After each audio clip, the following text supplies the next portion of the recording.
आपके घर में कोई भी व्यक्ति वृद्धा पेंशन, विधवा पेंशन या दिव्यांग पेंशन ले रहा है, या तो आप खुद यह पेंशन ले रहे हैं, तो आपके लिए यह एक बड़ी खबर सामने निकल कर आ रही है। अब पेंशन को लेकर सरकार ने सीधी और कई कड़ी कार्रवाई शुरू कर दी है। जी हाँ, स्थिति ऐसी बन गई है कि कहीं राज्य में अचानक हजारों लोगों की पेंशन रोक दी गई है और आने वाले समय में यह संख्या और भी बढ़ सकती है। अब ऐसा क्यों हो रहा है, तो देखिए, सरकार ने साफ शब्दों में कह दिया है कि अब किसी भी तरह की छूट नहीं दी जाएगी। कुल मिलाकर 3 ऐसी कैटेगरी के लोग हैं जिनकी पेंशन तुरंत बंद करने का आदेश आ चुका है। हालांकि यह नियम पहले भी मौजूद थे, लेकिन अब सरकार ने साफ कर दिया है कि नए वित्तीय यानी 1 अप्रैल से केंद्र और राज्य सरकार मिलकर पेंशन धारकों की दोबारा जांच कर रही है। जिन लोगों के दस्तावेज पूरे नहीं हैं या जिनकी उम्र, वैवाहिक स्थिति या दिव्यांगता नियमों के हिसाब से नहीं पाई जाती, उनकी पेंशन सिर्फ रोकी ही नहीं जाएगी बल्कि हमेशा के लिए बंद कर दी जाएगी। सबसे बड़ी चिंता की बात यह है कि यह कार्रवाई सिर्फ किसी एक राज्य तक सीमित नहीं है बल्कि पूरे देश के लिए लागू हो रही है। अप्रैल और मई के महीने में लाखों लोगों पर इसका सीधा असर देखने को मिल सकता है। अगर आपने समय रहते हुए अपडेट पूरा नहीं किया तो आपकी पेंशन अगली किश्त आने से पहले ही बंद हो सकती है, चाहे आप सही हो या नहीं।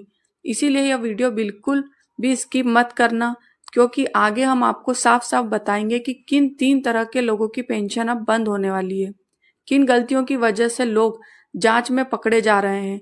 सबसे जरूरी, आप अपनी पेंशन को कैसे सुरक्षित रख सकते हैं।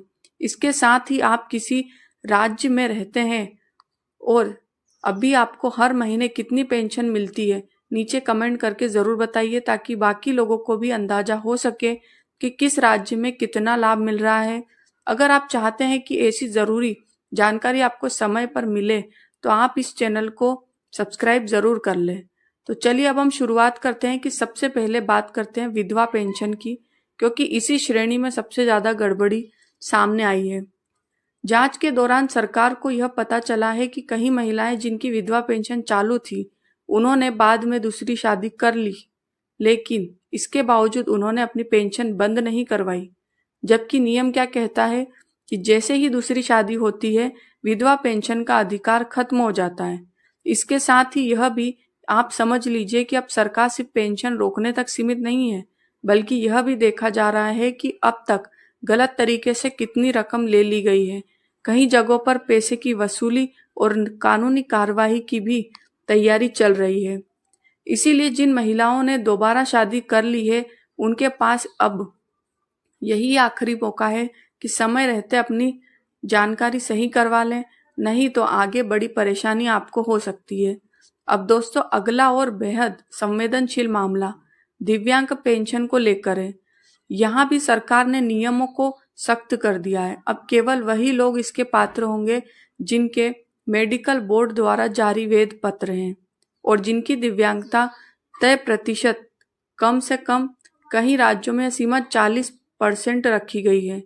जिन लोगों ने हल्की चोट, अस्थायी बीमारी या गलत तरीके से बनवाए गए सर्टिफिकेट के आधार पर पेंशन ली है, उन्हें अब भी सरकार अब चिन्हित कर रही है। यहाँ तक कि कुछ मामलों में नौकरी करते हुए भी दिव्यांग पेंशन लेने की शिकायतें सामने आई है। ऐसे मामलों में सरकार का साफ कहना है कि ना सिर्फ पेंशन बंद होगी बल्कि आगे कानूनी कार्रवाई भी हो सकती है।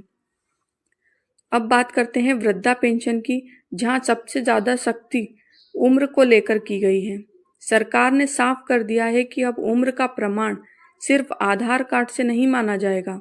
अगर आपके आधार में उम्र 60 साल पूरी नहीं हो रही है, तो फिर चाहे आपके वोटर कार्ड में 65 लिखा हो या राशन कार्ड में 70 लिखा हो, उसका कोई महत्व नहीं रहेगा। जांच में यह भी सामने आया है कि कई लोग 55, 58, 59 साल की उम्र में गलत तरीके से वृद्धा पेंशन का लाभ ले रहे थे। अब ऐसे सभी मामलों को चिन्हित किया जा रहा है। जहां भी गड़बड़ी मिल रही है, वहां तुरंत पेंशन को बंद किया जा रहा है। अब सबसे बड़ा सवाल यह भी उठता है कि आप अपनी पेंशन को सुरक्षित कैसे रखेंगे। तो देखिए, सबसे पहले तो अगर आपने अपना जीवन प्रमाण पत्र यानी लाइफ सर्टिफिकेट जमा नहीं किया है, तो वैसे भी आपकी पेंशन बंद की जा सकती है। इसके साथ ही अब ई-केवाईसी भी अनिवार्य कर दी गई है। अगर आपकी ई-केवाईसी अधूरी है तो इसका सीधा मतलब है पेंशन बंद।